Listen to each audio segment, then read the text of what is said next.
Aujourd'hui on continue la série Back to School avec une vidéo sur mon organisation scolaire. Donc dans cette vidéo je vais dans un premier temps vous parler de la méthode de travail que j'ai choisie cette année et que j'avais également l'année dernière. Je vais essayer de vous donner des conseils pour que vous puissiez trouver la méthode de travail qui vous convient le mieux. Ensuite je vais vous parler de mon organisation et je vais essayer de vous donner des conseils pour rester organisé toute l'année. Vous allez voir, c'est des choses qui sont vraiment très simples mais une fois qu'on les applique c'est vraiment super. Et pour terminer je vous présenterai mes essentiels, que ce soit dans ma trousse ou dans mon sac, chose qui me sauve vraiment la vie en cours. Donc voilà, j'espère que la vidéo va vous plaire et c'est parti.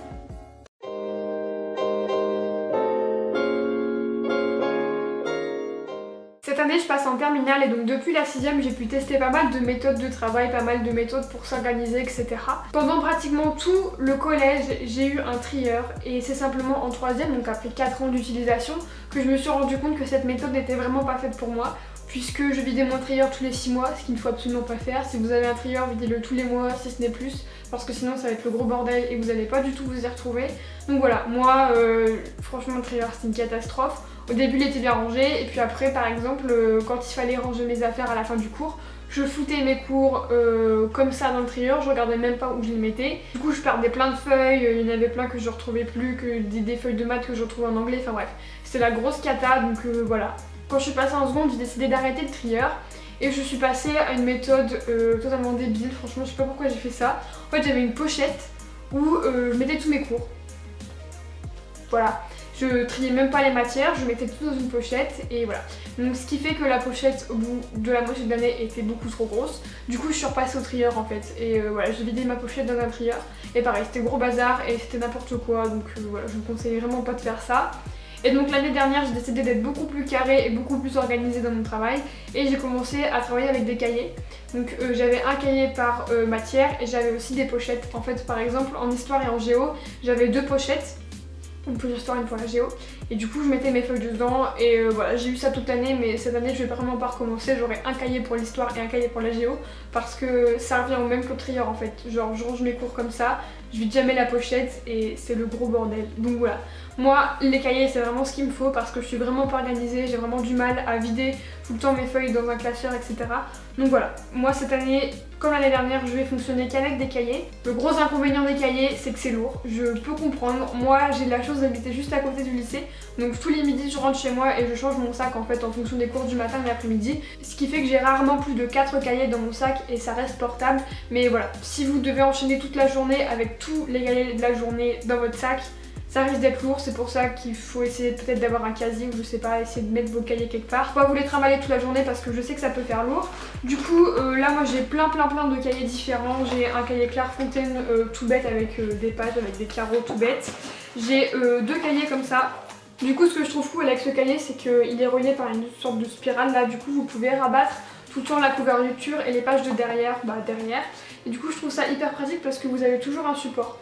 Ce que j'aime moins dans ce genre de cahier, c'est quand vous êtes aux premières pages de ce côté là, c'est que vous n'avez pas vraiment de support. Donc voilà, c'est un petit peu ce que j'aime moins dans les cahiers classiques. Moi j'ai tendance à préférer les cahiers avec spirale.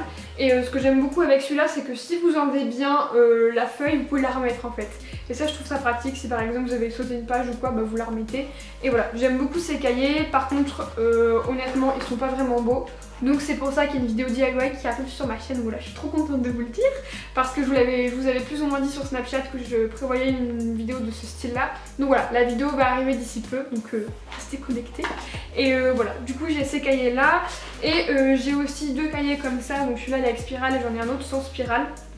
C'est des cahiers de travaux pratiques. Donc si vous êtes en S, vous devez connaître ce genre de cahier. Moi je suis en L, donc c'était inconnu au bataillon jusqu'à cette année.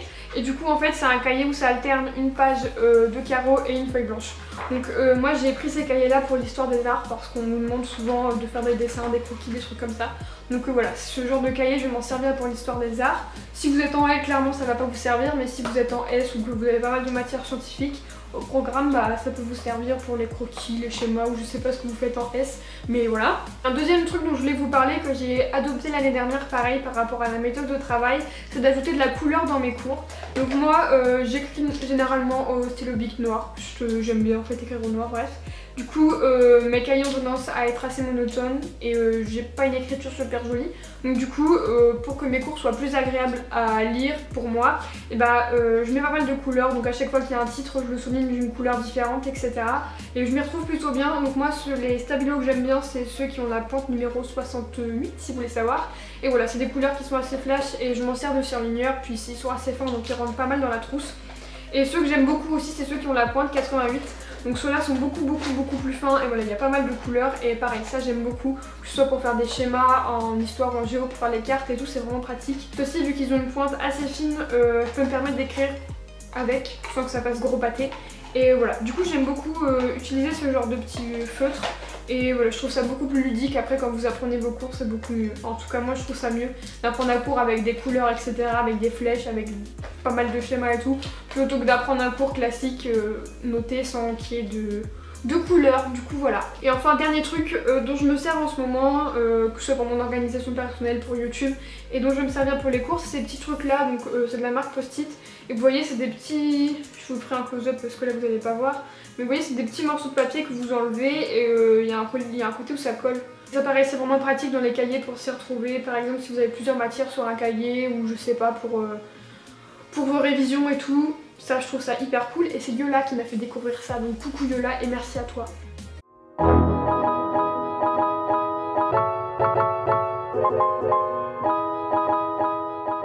En ce qui concerne l'organisation, c'est vraiment hyper important de rester organisé toute l'année.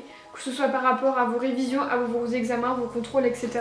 Ou même dans la vie de tous les jours, c'est hyper important. Moi je n'aime pas être pas organisée, genre j'aime vraiment savoir ce que je vais faire chaque jour. Et voilà, j'ai vraiment besoin de tout planifier et de tout prévoir parce que sinon je m'y retrouve pas. Du coup pour tenir cette organisation, la première chose qui me paraît vraiment essentielle à avoir c'est un agenda. Voilà, en général, que vous soyez au lycée, à la fac ou quoi que ce soit, on vous demande d'avoir un agenda. Donc du coup le mien c'est l'étudiant comme ça tout bête et comme je vous l'ai dit tout à l'heure, j'adore les spirales et du coup celui-là il est à spirale et voilà c'est un agenda qui est classique, tout bête. Mais voilà je vous conseille vraiment d'avoir un agenda qui vous plaît. Et comme pour les cours je vous conseille d'écrire avec des couleurs dedans pour que ce soit peut-être plus simple pour vous de vous y retrouver avec les matières etc. Et pour que vous ayez envie de vous plonger dedans. Parce que voilà, on n'est pas dupes, on sait tous que les devoirs c'est chiant. Mais du coup moi c'est un truc qui m'aide, voilà, écrire en couleur dans mon agenda, avoir un agenda qui reste propre, bien tenu et qui me plaise de base, bah ça m'aide vraiment à être organisée et à respecter mon organisation etc. Donc voilà, je vous conseille vraiment d'avoir un agenda qui vous plaît, d'écrire en couleur, de faire des dessins dedans si vous voulez, de coller des photos, faites ce que vous voulez. Mais voilà, ayez un agenda qui vous plaît et essayez de le garder toute l'année, puisque moi pendant tout un trimestre j'avais plus d'agenda. Donc comment vous dire que c'était le gros bordel. Mais du coup voilà, essayez d'avoir un agenda propre, de le garder toute l'année. Et ensuite la dernière chose que je vous conseille d'avoir si vous voulez rester organisé toute l'année et essayer de tenir au minimum votre organisation, c'est un planeur. Donc il existe pas mal de formats de planeurs. Vous avez des très grands desk planners avec tout le mois sur une feuille ou voilà, avec pas mal de choses dedans. Vous avez aussi des to-do list, enfin voilà, vous avez pas mal de choses. Et du coup moi j'ai trouvé celui-ci chez Emma que je trouve vraiment cool. Donc c'est une petite planche comme ça cartonnée avec une petite épingle. Et vous avez pas mal de feuilles. Et donc je vous ferai un close-up pour que vous voyez mieux. Mais en gros il y a tous les jours de la semaine. Et j'avais utilisé ce planeur pour mon bac cette année. J'avais fait mon planning de révision et ça m'a vraiment beaucoup servi de pouvoir voir ça écrit. Et voilà, de le visualiser plutôt que me dire tel jour je fais ça. Voilà, je préférais que ce soit écrit et voilà, pour moi c'était plus simple tout simplement. Donc voilà, si jamais vous êtes en période d'examen ou même si jamais ça vous aide de voir ce que vous avez à faire écrit, investissez dans un planeur, enfin investissez. Clairement ça va dû me coûter moins de 5 €. Après c'est comme les agendas, vous en trouvez toutes les couleurs, tous les formats etc. Donc voilà, c'est le genre de truc que j'aime beaucoup avoir et que je trouve très pratique pour garder une organisation et la tenir. La dernière chose que je vous conseille mais absolument de faire, mais genre vraiment ça, il faut vraiment le faire. C'est quelque chose que j'ai fait cette année, que je faisais pas toutes les années. C'est de faire des fiches Bristol, vous savez les petites fiches cartonnées, là j'en ai plus donc je peux pas vous montrer. Mais de faire des fiches pour chaque contrôle de chaque matière. Tout le temps faire des fiches. Cette année c'est clairement ce que je vais faire. À chaque contrôle de chaque matière je vais faire une fiche Bristol assez complète. Et comme ça, au moment où il faudra que je révise mon bac par exemple d'histoire ou de philo ou quoi que ce soit, et ben j'aurai déjà mes fiches qui seront toutes faites.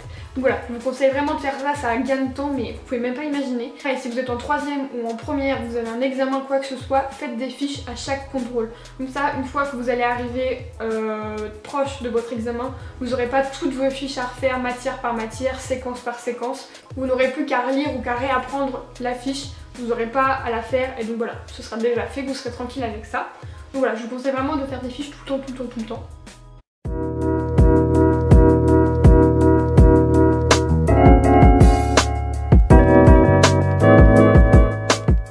Et pour finir cette vidéo, je voulais donc vous parler de mes essentiels, que ce soit dans ma trousse ou dans mon sac à côté pour survivre au lycée. Il y a pas mal de choses qui paraissent évidentes mais que très peu de personnes ont dans leur trousse, comme par exemple des ciseaux, de la colle, une souris, du blanco, des stylos 4 couleurs. C'est vraiment hyper important. Après des surligneurs, ce genre de choses, je pense que tout le monde a. Une règle aussi les gars, ayez une règle, on a marre de la prêter à tout le monde. Donc voilà, c'est des choses de base mais qui sont vraiment essentielles dans une trousse. Moi ma trousse, je l'ai depuis la seconde, je la remplis au fur et à mesure dès qu'il me manque un truc. Mais voilà, je vous conseille d'avoir une trousse remplie. Voilà, on est d'accord, dans la trousse c'est Koh-Lanta, au début ils sont 20, il n'en reste plus qu'un à la fin de l'année.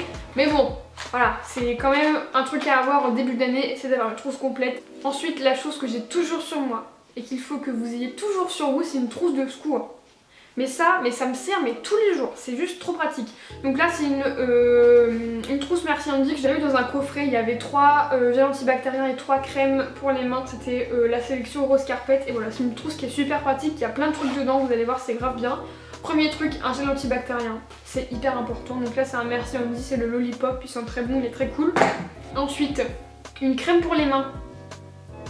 Ceux qui sont à elle, vous-même vous savez qu'au bout d'un moment, les 8 heures de français par semaine, il y en a marre et qu'il faut se trouver des occupations. Donc voilà, mettre de la crème pour les mains, c'est très pratique. Se limer les ongles, c'est très pratique. Dans ma trousse, j'ai aussi un petit miroir, vous voyez, c'est un miroir double grossissant et normal, ça sert toujours. Un baume à lèvres. Et voilà, ça prend très peu de place dans votre sac, mais ça franchement, ça va vous sauver la vie. Le nombre de fois qu'on m'a dit, t'as ton gel antibactérien, t'as ton petit miroir, est-ce que t'as ton baume à lèvres? Voilà, au début les gens se foutent de vos gueules, clairement, mais au bout d'un moment, ça leur sert bien, donc ils sont bien contents de vous dire cette petite trousse là.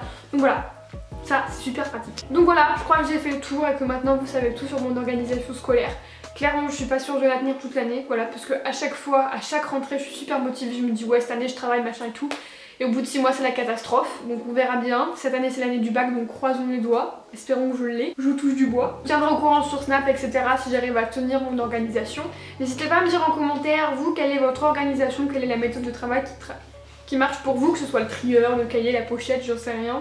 Le lutin aussi, je sais qu'il y a pas mal de personnes qui utilisent des lutins. Donc voilà, n'hésitez pas à me dire ça en commentaire, n'hésitez pas aussi à me dire en quelle classe vous rentrez, si vous avez des appréhensions ou je sais pas, voilà, je pourrais peut-être vous aider. Pareil sur Snapchat, n'hésitez pas à m'envoyer des petits messages, des petits snaps et tout.